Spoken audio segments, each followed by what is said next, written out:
وكيش زور هي لسر موضوع حقيقة لو أنا أو ثقافة تازهي كثقافة مودرنية كهي زياتر لها مو ثقافة همو سرد مكاني بيشو روشنبيري همو سرد مكاني بيشو زياتر ليشي لسر وكر دبيك حقيقة شتاقنيها بزاندت حقيقة شتاكي رهانية حقيقة شتاكي نسبية هر کس بو خوی حقیقتی کی هي حقیقتی کی لایا طبعا ام تصوري كاوا دله في وايا هر کس حقیقتی کی لایا اما تصوري كي اعتقاديه يعني حقيقه بوشه بوشي چونکە لەسەر بۆچوون ڕاوەستاوە لەسەرەوەی کە ئێمە بۆچوونمان هەر یەکەمان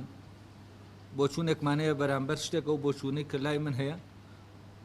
ئەو بۆ من حقیقەتە ئەوە بۆ تۆ حقیقەتە ئەوەی یانی کە من بیری لێ دەکەمەوە دەیبینم ئەوە حقیقەتە ئیتر پێویست ناکە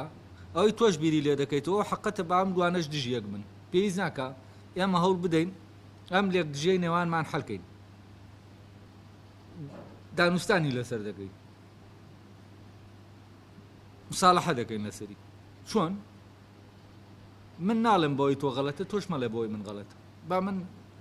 ئیشی خۆم کەم و تۆش ئیشی خۆت بکەی تەمان ئەمە مساڵەحەیە تەمان زۆرەکە لە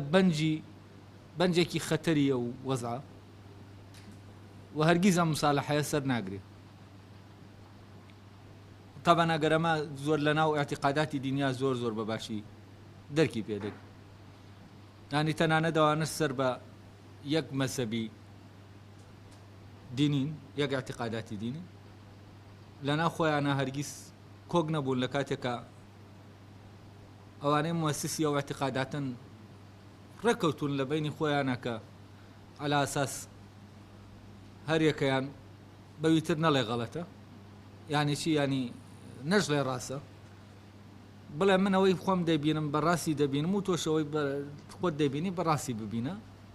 با شەڕ نەکەین لەسەر ئەمە بەس ئامە لە ڕاستیات سەری نەگرتووە مساڵەحە سەری نەگرتووە و باشکرایەمە لە واقعی ژیانە کاتێک ئەم ئاعتیقاداتانە تەحول دەکەن بۆ هێزێکی کاریگەر لەسەرەوەی کە ژیانی واقعی ئەمە دیاریکەن ئەو جەنگانە دووز دەبن کە دووز بوون لە بینی ئاعتیقادە جیاوازەکانە